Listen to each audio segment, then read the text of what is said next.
अस्सलाम वालेकुम। मेरा नाम डॉक्टर अदनान है और मेरा ताल्लुक़ निस्तर हॉस्पिटल मुल्तान से। आज की वीडियो में हम डेंगू की उन चंद अलामात के ऊपर बात करेंगे और ख़तरनाक अलामात के ऊपर भी बात करेंगे कि जब ये हों तो आपने फ़ौरन इमरजेंसी में रब्ता करना है, सरकारी हॉस्पिटल में रब्ता करना है। डेंगू को हम 3 फ़ेज़ में डिवाइड करते हैं। सबसे पहला फ़ेज़ है फेब्राइल फ़ेज़। डेंगू का बुखार कैसे शुरू होता है? अचानक शुरू होता है, बहुत तेज़ बुखार होता है, 100 से ऊपर 105 तक बुखार जा सकता है। उसके बाद क्या होता है, आपकी भूख ख़त्म हो जाती है, थकावट बहुत ज़्यादा होती है, मतली की कैफ़ियत रहती है और कमर में दर्द। ये अलामत अगर आपको शुरू होती हैं तो 50% चांसेस हैं कि आपको डेंगू हो सकता है। अच्छा, ये पहले दिन से तीसरे दिन तक ये अलामत चलेंगी, बुखार आहिस्ता-आहिस्ता बढ़ता जाएगा। अब दूसरा फ़ेज़ है, उसको हम कहते हैं क्रिटिकल फ़ेज़। इस फ़ेज़ में बुखार कम हो जाता है, ख़त्म हो जाता है। मरीज़ समझता है कि मैं ठीक हो गया हूँ, लेकिन ये फ़ेज़ मोस्ट इम्पॉर्टेंट है। इसमें अक्सर मरीज़ों की जो तबीयत है इसी फ़ेज़ में ख़राब होती है।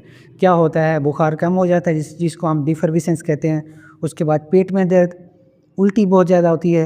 मेरे पास जितने भी पेशेंट आते हैं उनको उल्टी होती है या फिर पेट में दर्द होता है, बुखार उनको नहीं होता, जो क्रिटिकल फ़ेज़ में होते हैं। अच्छा, कमर दर्द बहुत ज़्यादा होता है, थकावट बहुत ज़्यादा होती है। इस फ़ेज़ में फ़ैसला होता है ये फ़ेज़ कब से चलेगा, चौथे दिन से लेके छठे 7वें दिन तक चलता है। ठीक हो गया। उसके बाद आता है हमारे पास रिकवरी फ़ेज़ या कॉम्प्लिकेशंस की तरफ जाएगा। क्रिटिकल डेज़ 5, 6, 7 और 8, इन दिनों में आपने मरीज़ का बहुत ज़्यादा ध्यान रखना है। अगर आप मरीज़ हैं या आपकी फ़ैमिली में कोई मरीज़ है तो ये वीडियो उन तक पहुँचाएँ ताकि आपको अलामात के मुतालिक सही अंदाज़ा हो सके।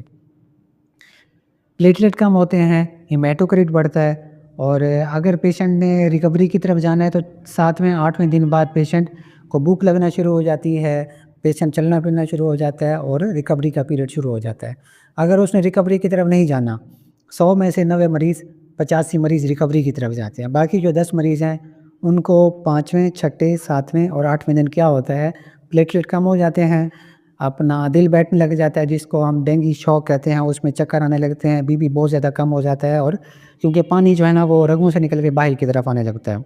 उसके बाद डेंगू हेमोरेजिक फ़ीवर होता है, उसमें क्या होता है नाक से, मसूड़ों से, जिसम का किसी भी सुराख या किसी भी हिस्से से खून आना शुरू हो जाता है, जिस्म के ऊपर धब्बे पड़ना शुरू हो जाते हैं।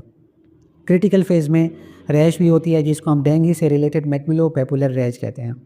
तो आपने ख़तरनाक दिन 5वां, छठा, 7वां और 8वां, इनमें ख़ास ध्यान करना है और अपनी सेहत का ध्यान रखना है। डेली ब्लड प्रेशर चेक करवाना है, पल्स चेक करवानी है, उसके बाद सैचुरेशन वगैरह चेक करवानी है और ये सारी चीज़ें होंगी। इन दिनों में आपने ख़ास ध्यान रखना है।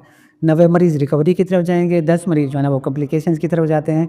Dengue haemorrhagic fever, dengue shock. ये थी वीडियो डेंगू की अलामात के हवाले से। अगली वीडियो में किसी और टॉपिक के साथ मुलाकात होगी। अल्लाह हाफ़िज़।